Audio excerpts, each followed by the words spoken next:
लेकिन उसकी जमीन के नीचे छुपा था एक अमूल्य खजाना। उस खजाने की हिफाजत कर रहे थे दो जिगरी दोस्त, रायस्टार और ज्ञान भाई। इन दोनों का नाम सुनते ही दुश्मनों के रोंगटे खड़े हो जाते थे। लोग कहते थे जब तक रायस्टार और ज्ञान भाई जिंदा हैं, उस खजाने की तरफ कोई आंख उठाकर भी नहीं देख सकता। लेकिन इस गांव की किस्मत में भी लिखा था एक तूफान। उसका नाम था मिस्टर टाइटन। टाइटन एक बेरहम डॉन जिसकी नजर अब गांव के खजाने पर थी। लेकिन उसे पता था जब तक रायस्टार और ज्ञान भाई उस खजाने की रक्षा कर रहे हैं, वो उसके करीब भी नहीं जा सकता। टाइटन ने एक शैतानी योजना बनाई। मैं इंतजार करूंगा उस पल का जब रायस्टार गांव से बाहर जाएगा, बस वही मौका होगा हमला करने का। कुछ ही समय बाद रायस्टार को गांव से बाहर एक जरूरी काम के लिए जाना पड़ा। जाते वक्त उसने ज्ञान भाई से कहा, भाई मैं थोड़ी देर के लिए जा रहा हूँ, खजाने की देखभाल तेरे हवाले है। ज्ञान भाई ने सिर हिलाया और बोला, जब तक मैं जिंदा हूँ कोई इस खजाने को छू भी नहीं सकता। जैसे ही टाइटन को रायस्टार के बाहर जाने की खबर मिली, उसने अपने पूरे गैंग के साथ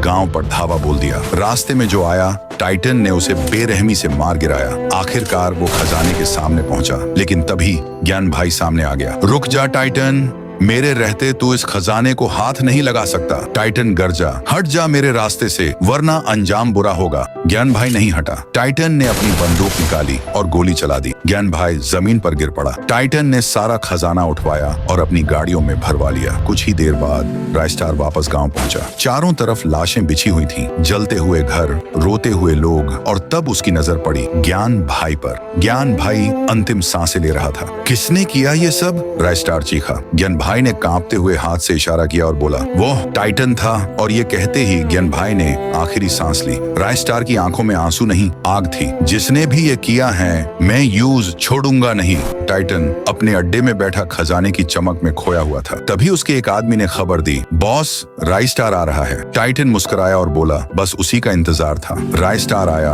अकेला। टाइटन चिल्लाया, तेरे दोस्त को मारकर अच्छा किया, अब तेरा भी वही हाल होगा। रायस्टार दहाड़ा, आज तेरा हिसाब पूरा होगा। टाइटन। दोनों के बीच जबरदस्त लड़ाई छिड़ गई। गोलियों की आवाज, बम के धमाके, धुएं और आग से पूरा इलाका गूंज उठा। जब धुआं छंटा, टाइटन जमीन पर पड़ा था और रायस्टार अपने गांव की राजगद्दी जैसी कुर्सी पर बैठा, एक राजा की तरह।